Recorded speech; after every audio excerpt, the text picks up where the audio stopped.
Over the last couple days, we've been sharing my exclusive conversation with 3 black police officers here at the Peel Police Headquarters. Those conversations have been tough, they've been difficult, and they've talked about things like the defund the police movement and the killing of George Floyd. But although they've been difficult, they do not compare to the conversations they've had with their loved ones, their friends, and their coworkers.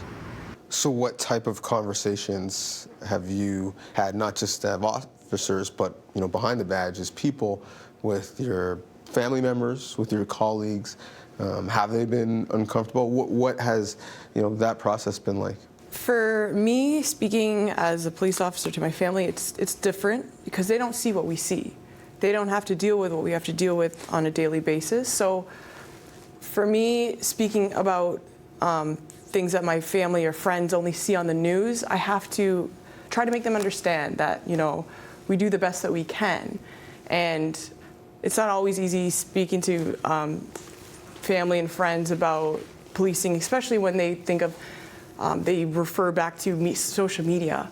And that's the worst part, because social media only gives out a small little bit of what's actually happened.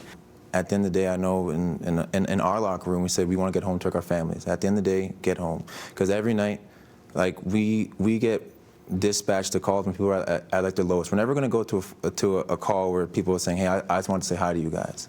It's more like they're at their lowest, they have nowhere else to go, nowhere else to turn to, we need your help. So when we get there, we're already walking into a chaotic situation that we have no information about until we see on our computer. And especially if it's a high call, you're really rushing them because that person is in danger.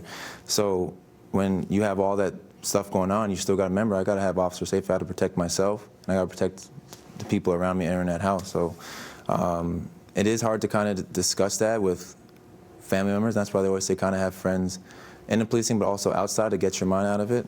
Have you had uncomfortable conversations with family and/or with colleagues? Yes, I'm honest. There are things that happen that I simply can't explain, and George Floyd being one of them. That was, as I said, callous disregard for human life.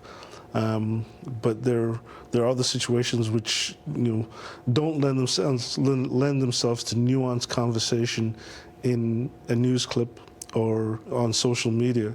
And we've had our own incidents in the local community where for instance Regis Paquette, who fell from the balcony. In the immediate aftermath of that event, there was some things said, and there was some, the temperature in the community went up because of those things that were said that turned out to be not factually accurate. But you can understand how people would feel that way, given what they'd heard and given the environment that we were in at the time. It's up to us to then, react in a measured, professional way, have a discussion, find out what the facts are, communicate those facts, and then talk about, how we can move forward. Thank you so much to those officers for being so candid with their truth. For more conversations just like this, you can find all of our exclusive interviews at citynews.ca.